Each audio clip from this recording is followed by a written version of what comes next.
Hey guys, so today I'm going to be doing a review on the Ninebot by Segway Kickscooter ES1. So a couple general things about the scooter first of all.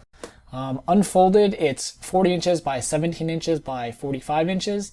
And folded, it's 45 inches by 17 inches by 16 inches. So obviously the thing comes with the battery, but there is a second battery option, and that'll get you a 28 mile range and up to 15.5 miles an hour. The footrest area gets dirty pretty easily, but it's very easy to clean. All you need to do is just use soap and water and wash it off. One place the scooter is available is on Amazon. It's for $350 straight from Segway. Okay, now that we got all the regular stuff out of the way, pros and cons. So usually when I do these, I do the cons first. That way we end on a good note. So starting with the cons, it's 25 pounds, which is kind of heavy for this type of thing. It's not super light, but you know, obviously it's because it has quite a bit of power, but still it's not that light. And also with it not being that light, it is a little bit bulky.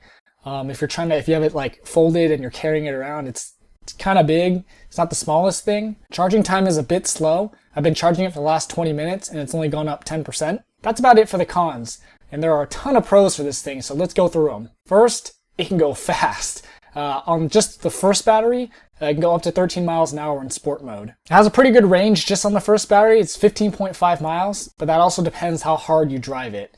So I actually did a little test and I drove it like 13 miles an hour hard for like about 15-20 minutes-ish, and that pretty much killed the battery. So if you want it to last, you really got to cruise and kind of manage your battery. Both the gas and the brake pedals, thumb pedals, are very responsive, and so that's really good. But just make sure for the brake that you don't slam it, because you'll definitely endo if you're going 13 miles an hour and you slam the brake, so just be careful about that. The scooter is pretty solid, and you can definitely feel the quality, so I think that's kind of where the part of the 25 pounds comes in, but yeah, it's a solid piece and it's nice. The wheels are solid wheels. They're not like tubeless tires that you have to inflate, so you don't have to worry about the tires going flat or anything like that. Just obviously replacing them when they get worn out. The LED light is actually pretty bright, so you can see quite a bit around you, and of course other people will be able to see you.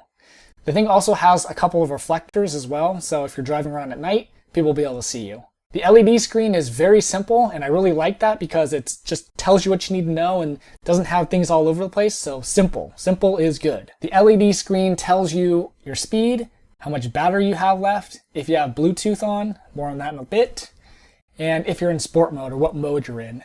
And like I said, it's Bluetooth enabled, and so how you use the Bluetooth is through an app that they have. So when you download the app, you can actually lock the scooter straight from the app. You can manage your speed and you can set cruise control, and you can get diagnostics about the condition of the scooter. So I'm just going to say for this product, I think the app really enhances the product and it makes it a lot better. The front wheel does have a small shock absorber. I think it helps a little bit, but you know, it's a scooter, so the ride is still a little bit bumpy. Max slope is 10%. You can try and do more if you want, but you're probably not going to get very far, so I would try and keep this on flat land if you can. So this could be a pro or a con depending on who you are, but the scooter can only hold a max weight of 220 pounds. For me, that's fine. Hopefully it's okay for you as well. So that's basically it for the pros and cons. Lots of pros, not very many cons, so I would definitely recommend this product. I think it will work really well maybe if you lived in SF or a very urban area where everything is very smashed together. But out here in suburbia where I live, I think it still worked fine. I did a bunch of laps around our community here and it was really fun. So like I said, I'd recommend the product and hope this review helped you.